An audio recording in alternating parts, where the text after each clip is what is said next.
Assalamualaikum warahmatullahi wabarakatuh. Bismillah, alhamdulillah, wala hawla wala quwwata illa billahil aliyyil azim. Asyhadu an la ilaha illallah wahdahu la syarika lah, wa asyhadu anna Muhammadan abduhu wa rasuluhu la nabiyya ba'dah.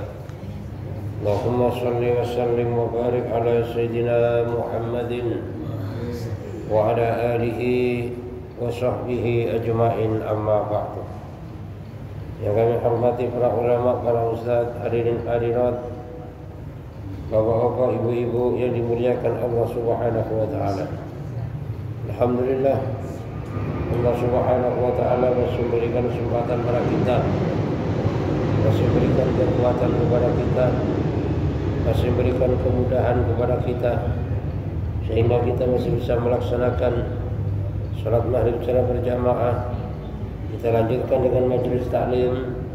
Ini semata-mata karena hidayah dan kekuatan daripada Allah Subhanahu wa taala.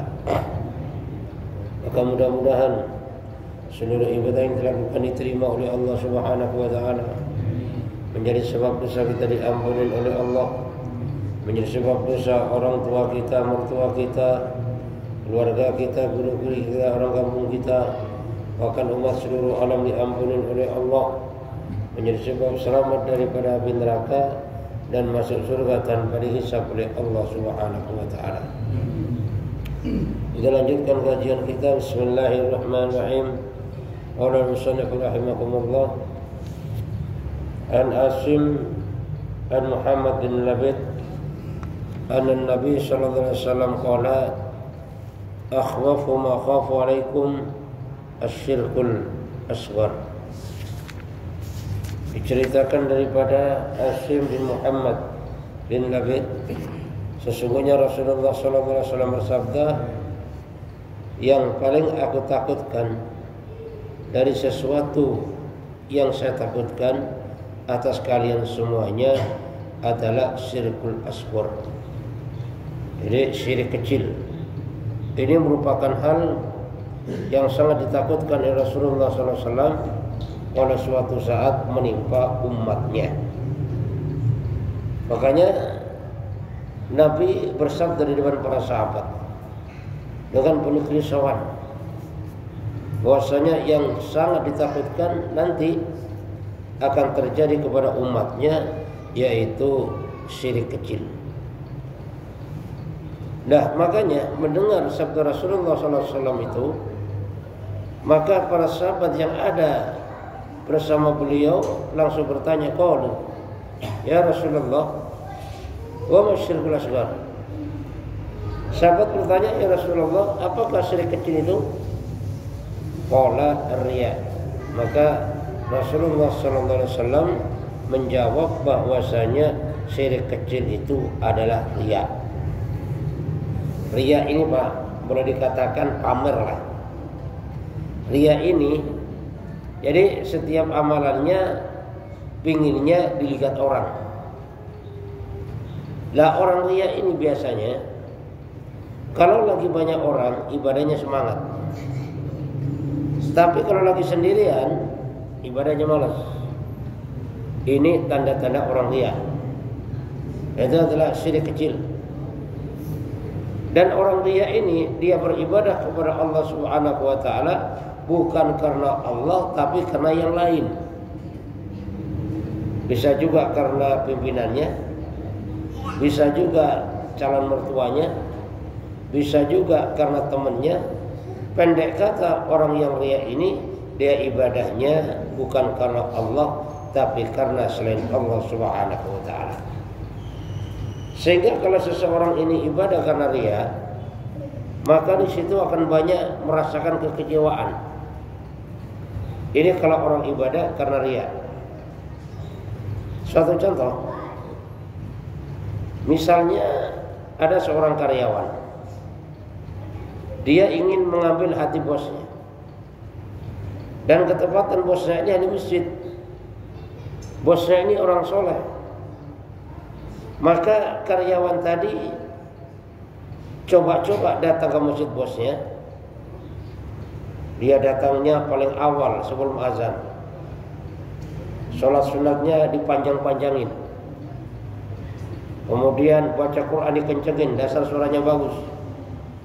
Dengan harapan apa? Dengan harapan nanti ketemu bosnya di masjid itu.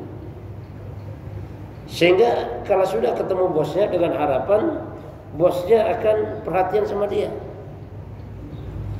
Lah ternyata pada saat itu bosnya lagi keluar kota dan tidak sholat di masjidnya itu.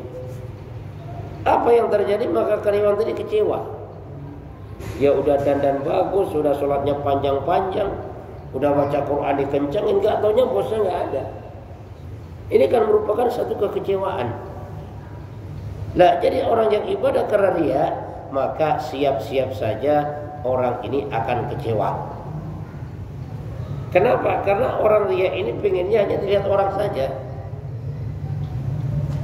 Nah, makanya bagaimana kita berusaha dalam beribadah kepada Allah Subhanahu wa taala agar supaya ibadah kita semata-mata karena Allah Subhanahu wa taala.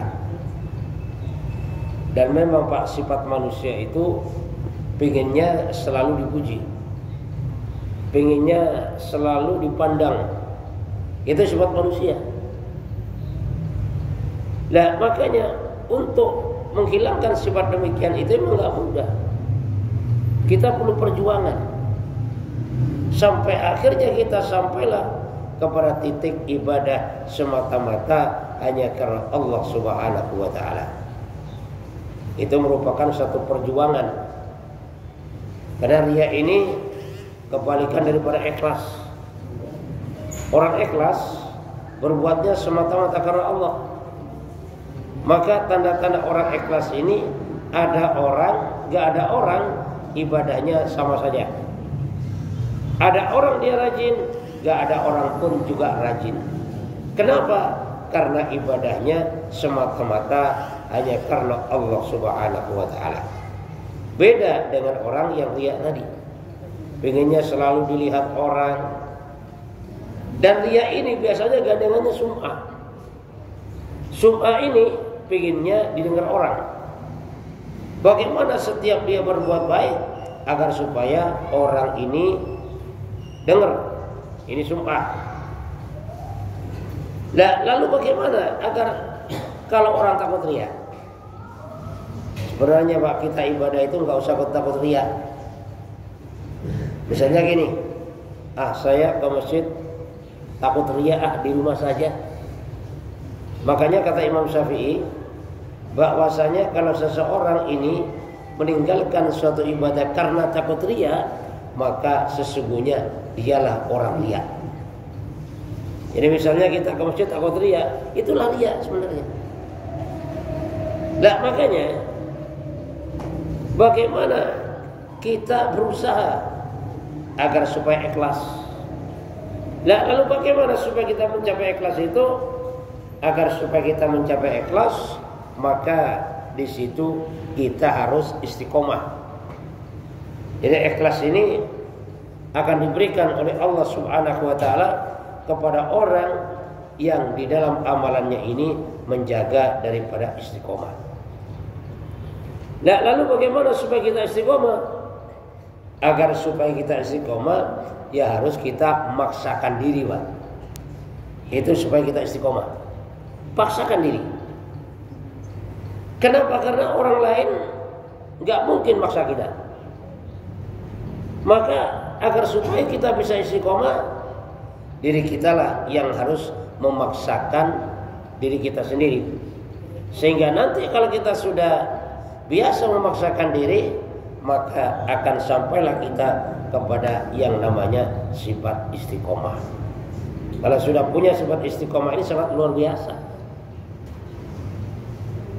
Jadi memaksakan diri. Gak mungkin orang paksa kita. Jarang orang. Dan kalau seandainya memang ada orang paksa kita untuk kebaikan, berarti orang itu memang peduli pada kita. Misalnya kita tidak pernah duduk majelis taklim, didatangin oleh teman kita, agak dipaksa kita. Sebenarnya dia peduli sama kita itu loh. Jadi orang yang datang kepada kita, kalau dia maksa untuk berbuat baik, pada dasarnya dia peduli kepada kita. Cuman kadang-kadang kita yang gak siap untuk menghadapi orang-orang yang seperti itu. Ini ada satu kisah, Pak. Di satu daerah, ini istrinya ini rajin ibadah. Istrinya ini suka ke masjid. Cuman suaminya gak mau ke masjid. Makanya sering kali kalau ada jamaah tabligh lagi iktikaf, dia datangin ke rumahnya. Dan dia selalu menghindar dan tidak mau nemuin. Kadang-kadang dia pesan kepada anaknya, "Nak, itu ada orang mau kesini nak dari masjid.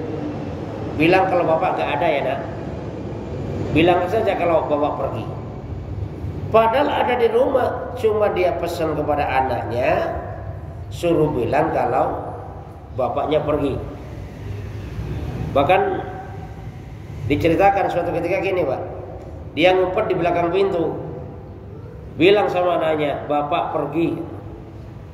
Makanya kata jamaah yang datang tadi, "Oh ya nggak apa-apa. Tolong nanti kalau bapak pergi, kakinya suruh bawa ya. Ini kok kakinya rupanya ketinggalan di belakang pintu." Kenapa? Karena dia ngumpet di belakang pintu takut ditemuin. Dan istrinya ini kepingin kalau suaminya ini jadi ahli masjid.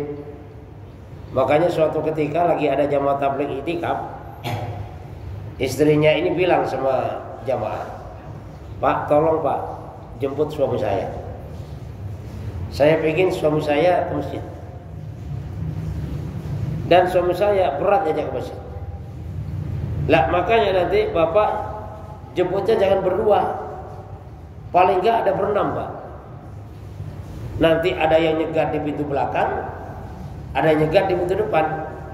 Dan tolong bopong suami saya ke masjid."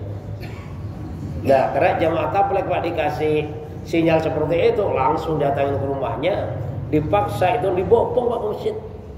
Jadi gotong dipaksa ke masjid. Nah, setelah sampai masjid, maka didudukkan dalam taklim.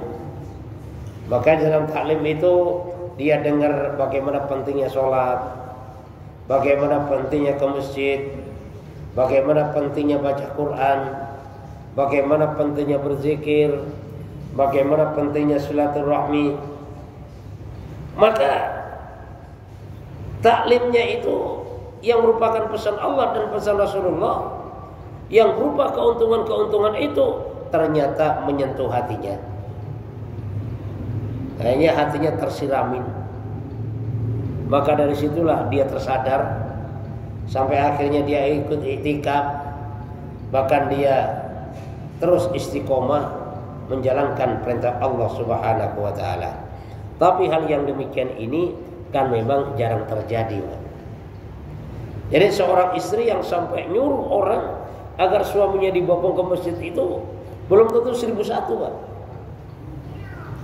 Kadang-kadang yang ada istrinya ngebelain, "Udah Pak, nggak usah ke masjid, ngapain dah ke masjid, paling juga gitu-gitu doang." Nah, di sana sebagai pelajaran bagi kita bahwasanya agar supaya kita mencapai daripada sifat istiqomah, maka kita harus memaksakan diri kita. Kenapa? Karena kalau bukan diri kita sendiri, tidak ada yang akan memaksa kita. Sehingga kalau kita di dunia ini tidak memaksakan taat kepada Allah, tidak memaksakan diri untuk ibadah kepada Allah Subhanahu wa taala, maka suatu saat kita akan dipaksa masuk neraka, Pak. Jadi kalau kita enggak memaksakan diri taat kepada Allah, maka di akhirat kita akan dipaksa masuk neraka. Jadi masuk neraka bukan sukarela, Pak, tapi dipaksa. Suatu contoh gini aja.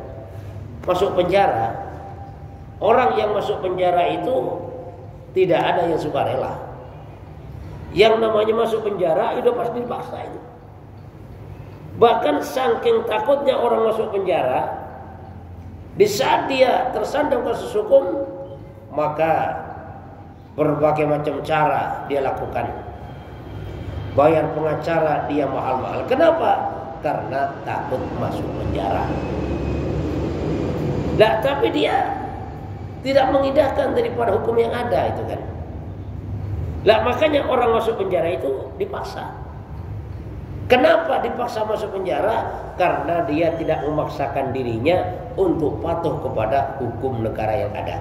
Makanya dipaksa masuk penjara.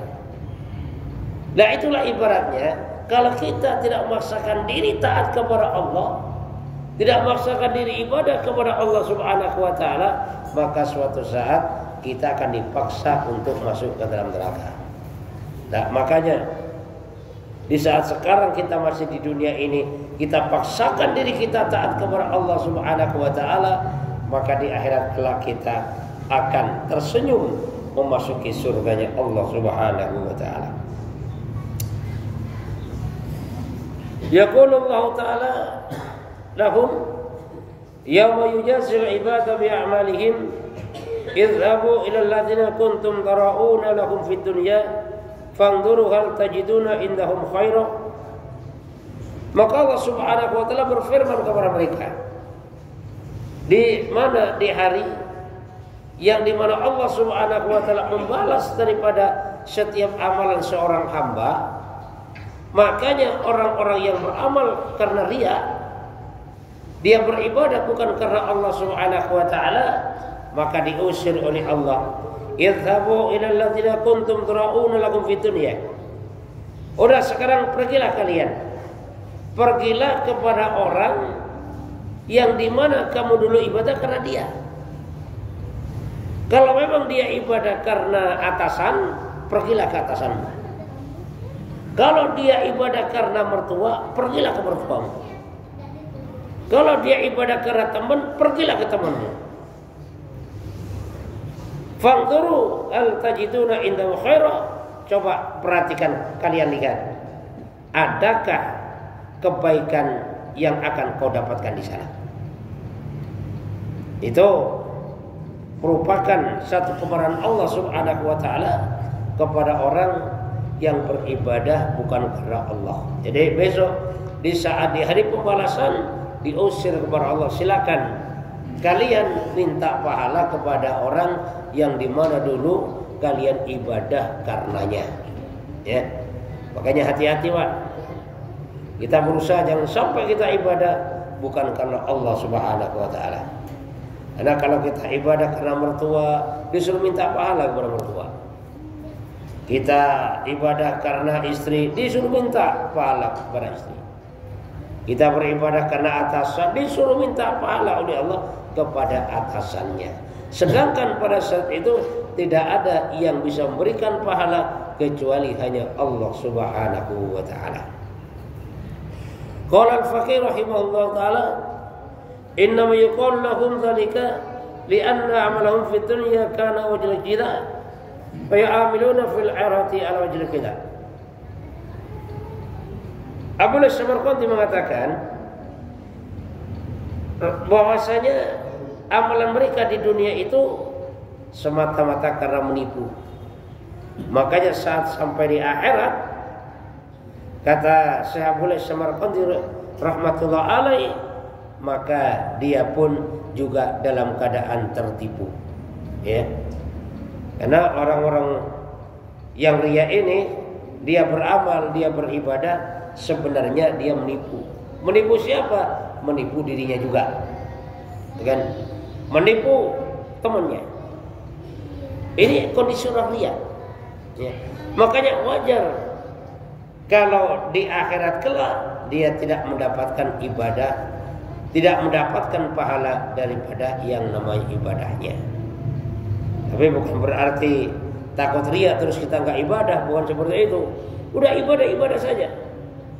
Yang penting kalau kita sudah istiqomah, sudah terbiasa melaksanakan ibadah, maka dengan sendirinya sifat riya itu akan dihilangkan oleh Allah Subhanahu wa taala. Sehingga kalau sudah sifat riya dihilangkan oleh Allah, maka yang ada adalah sifat di mana sifat itu adalah sifat ikhlas. Kama qala Allah taala, innal munafiqina yukhadi'una Allah wa huwa khadi'uhum. Sesungguhnya orang-orang munafik ini mereka sengaja menipu Allah, tapi ternyata Allah menipu mereka.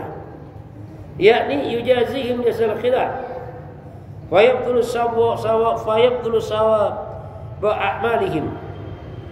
Makanya Allah membalas kepada amalan mereka dengan penuh tipuan juga, sehingga pahala daripada amalan mereka, orang yang riya, orang munafik tadi, tidak mendapatkan apa-apa, batal pahalanya di hadapan Allah Subhanahu wa taala.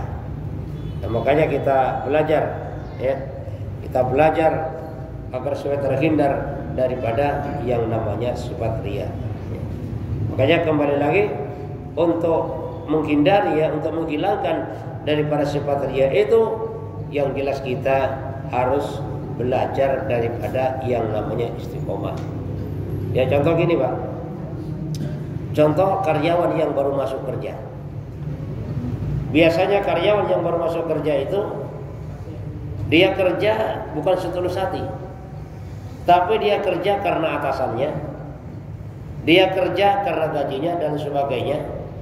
Lah, tapi dengan istiqomah dia kerja, kalau sampai bertahun-tahun kerja, sampai akhirnya nggak terasa bahwasanya dia sudah nggak mikirkan lagi kerja karena atasan, nggak memikirkan lagi karena gajinya, tapi sudah menjadi tabiat, sudah menjadi sifat, sudah menjadi panggilan daripada jiwanya. Nah, itulah suatu gambaran bahwasanya kalau orang sudah istiqomah, sudah terbiasa melaksanakan ibadah kepada Allah Subhanahu wa taala, maka sifat ikhlas itu nanti akan diberikan oleh Allah Subhanahu wa taala. Karena sifat ikhlas ini merupakan hadiah daripada Allah, yang di mana sifat ikhlas ini pada dasarnya tidak bisa kita paksakan. Kalau misalnya gini, pokoknya saya ikhlas, tambah nggak ikhlas itu, Pak. Jadi orang yang bilang ikhlas itu tambah nggak ikhlas. Satu contoh gini, kalau ada orang ngomong saya lagi tidur, berarti ini nggak tidur, Pak. Kenapa? Karena kalau orang tidur nggak akan ngomong dirinya tidur. Dan ikhlas ini merupakan satu hal yang sangat halus, dan kadang-kadang orang yang melaksanakan itu pun juga nggak terasa bahwasanya di dalam dirinya itu adalah sifat ikhlas, ada sifat ikhlas. Artinya apa? Artinya memang sifat ikhlas ini merupakan hadiah daripada Allah, dan hadiahnya akan diberikan oleh Allah karena adanya daripada yang namanya sifat istiqomah. Silakan, Pak, bagi ada pertanyaan.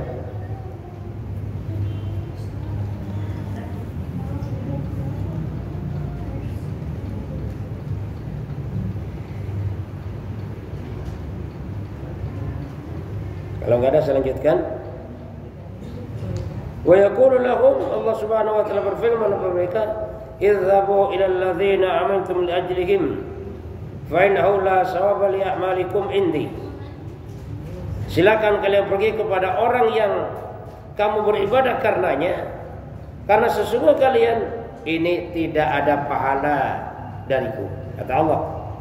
Li'annaha lam takun khalisatan wajhillahi ta'ala, karena sesungguhnya kalian beribadah ini tidak ikhlas, tidak murni, semata-mata karena Allah Subhanahu wa taala. Wa inna yastajibul 'abdu shawaba idza kana amru khalisan wajhillahi ta'ala, dan seorang hamba ini akan diberikan pahala di dalam amalannya, di dalam ibadahnya, apabila dia ibadahnya semata-mata karena Allah Subhanahu wa taala. Makanya mudah-mudahan Allah Subhanahu wa taala berikan kekuatan kepada kita beribadah semata-mata karena Allah Subhanahu wa taala, dan mudah-mudahan Allah Subhanahu wa taala istiqomahkan kita sehingga kita istiqomah sampai akhirnya kita meninggal dunia dalam keadaan husnul khatimah, targetnya selamat daripada api neraka dan masuk surga tanpa dihisab oleh Allah Subhanahu wa taala. Subhanakallahumma bihamdika asyhadu an la ilaha illa anta astaghfiruka wa atubu ilaik. Wassalamualaikum warahmatullahi wabarakatuh.